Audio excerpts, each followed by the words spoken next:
آج اس کا جنم دن تھا۔ آج وہ پورے 24 سال کی ہو گئی تھی۔ وہ گہرے نیلے رنگ کی خوبصورت سی میکسی پہنے ٹیبل کے سامنے کھڑی کیک کاٹ رہی تھی۔ فیملی میں وہاں سب موجود تھے۔ وہ سب کے درمیان کھڑی ایک نازک اپسرا لگ رہی تھی۔ یہ تقریب ہر سال کی طرح خاص اس کے لیے رکھی گئی تھی۔ پورا تھیم بلو کلر کا تھا۔ ہر طرف مہمانوں کی چہل پہل تھی۔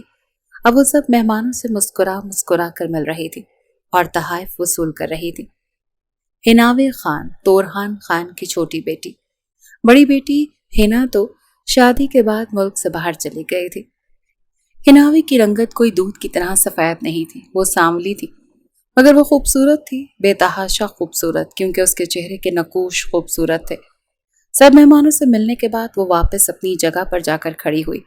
اس کا موبائل ہر سیکنڈ کے بعد وائبریٹ ہوتا، جیسے کوئی اسے مسلسل رابطے میں تھا، اور ہر گزرتے لمحے کے ساتھ اس کے چہرے پر پریشانی بڑھتی جا رہی تھی۔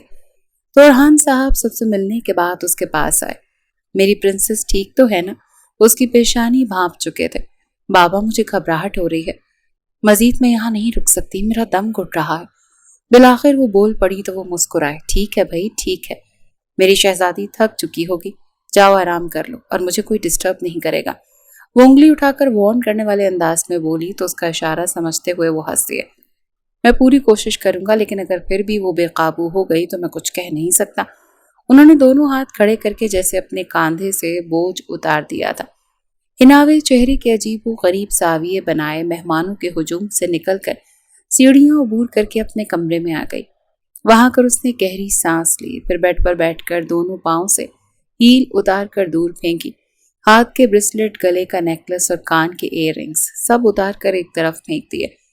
وہ اس بات سے انجان تھی کہ اس کے کمرے کی بیلکنی کے دروازے پر ڈلے ہوئے پردوں کے اس پار کوئی تھا جو اس کے اس طرح غصے میں چیزیں پھینکنے پر مسکرا رہا تھا۔ ابھی وہ ڈریس چینج کرنے جانے کا سوچ ہی رہی تھی کہ اتنے میں اس کا موبائل پھر سے وائبریٹ ہونے لگا۔ اس نے کال ریسیو کی اور آئینے کے سامنے آ کر کھڑی ہوئی۔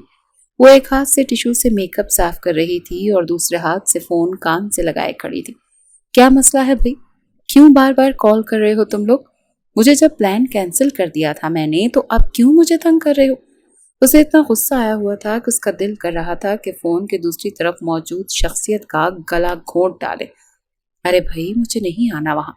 ہر سال یہی ہوتا ہے، بابا پوری فیملی کو انوائٹ کر لیتے ہیں اور میرا تم لوگوں کے ساتھ پلان ہمیشہ خراب ہو جاتا ہے۔ پہلے تو میں پھر بھی آ جاتی تھی، مگر آج مجھے اتنا غصہ آ رہا ہے نا کہ میں بتا نہیں سکتی۔ وہ انجان تھا کیا میرے جنم دن سے؟ اس کی اتنی ہمت کیسے ہوئی کہ میری برتھ ڈے والے دن وہ دوسرے شہر چلا گیا؟ ایسا کون سا کام تھا جو مجھ سے زیادہ ضروری تھا؟ میں نے بھی تو اس کی برتھ ڈے پارٹی کے لیے اپنا فیملی فنکشن چھوڑا تھا۔ بالآخر اس کے منہ پر ناراضگی کی اصل وجہ آ ہی گئی۔ ہر سال اس کا پروگرام اس کے دوستوں کے ساتھ باہر برتھ ڈے سیلیبریٹ کرنے کا ہوتا تھا، مگر اس کے امیر کبیر بابا کو پورے خاندان کے سامنے اپنی بیٹی کا جنم دن منانے کا شوق تھا، اور تبھی ہر دفعہ اس کا دوستوں کے ساتھ پروگرام خراب ہو جایا کرتا تھا۔ مگر آج اسے غصہ اس بات پر تھا کہ اس کا ایک بیسٹ فرینڈ اس کی برتھ ڈے پارٹی میں نہیں آنے والا تھا، کیونکہ اسے اچانک شہر سے باہر جانا پڑا تھا۔ اب وہ غصے میں اپنے دوسرے دوست کو جلی کٹی سنا رہی تھی۔ تبھی اس کی زبان کو بریک لگ گئی جب اس کے کلاس فیلو سے موبائل چھین کر عاطف نے اسے سلام کیا۔ تمہیں واقعی ایسا لگا کہ میں جا چکا ہوں گا، وہ بھی اتنے خاص دن پر؟ نہیں ہناوے، میں یہاں تھا۔ یہ سب لوگ تمہیں تنگ کرنے کے لیے میری فیلڈنگ سیٹ کر رہے تھے اور تم ان کی باتوں میں آ گئی۔ عاطف کی بات پر ہناوے کا غصہ ایک دم ٹھنڈا ہو گیا۔ اسے سمجھ نہیں آیا کہ وہ کیا کرے، کیسے اس سے بات کرے۔ اسے اتنا برا بھلا کہہ چکی تھی۔ ویل، تم جلدی سے تیار ہو جاؤ، میں 15 منٹ میں پہنچتا ہوں۔ 11:30 بجے تم یہاں ہمارے ساتھ ہوگی۔ عاطف کی بات پر اس کے لبوں پر مسکراہٹ آئی۔ اس نے فون بند کر کے خوشی سے بیڈ پر اچھالا اور منہ پر ہاتھ رکھ کر اپنی چیخ روکی اور پورے کمرے میں جھومنے لگی۔ بیلکنی میں چھپے اس شخص کے چہرے پر حیرانگی آئی۔ وہ اچانک کیسے خوش ہو گئی تھی، جبکہ ہناوے ہر چیز سے انجان خوشی سے اب بالوں کو کاندھے پر آگے کر کے پیچھے سے اپنی میکسی کی ڈوری کھول رہی تھی۔ بیلکنی کی طرف اس کی پشت تھی اور اس کے چھپے ہوئے حولے نے دھڑکتے دل کے ساتھ یہ منظر دیکھا۔ ہناوے کی صاف شفاف بے داغ کمر اس کے سامنے برہنہ تھی۔ اس سے پہلے وہ مزید میکسی نیچے کرتی، اس شخص نے فوراً گردن دوسری طرف کر کے آنکھیں میچ لی۔ آخر اس لڑکی کی ایکسائٹمنٹ میں کمرے میں ہی کپڑے چینج کرنے کی عادت کب جائے گی؟ چینجنگ روم ٹی وی دیکھنے کے لیے رکھا ہوا ہے کیا؟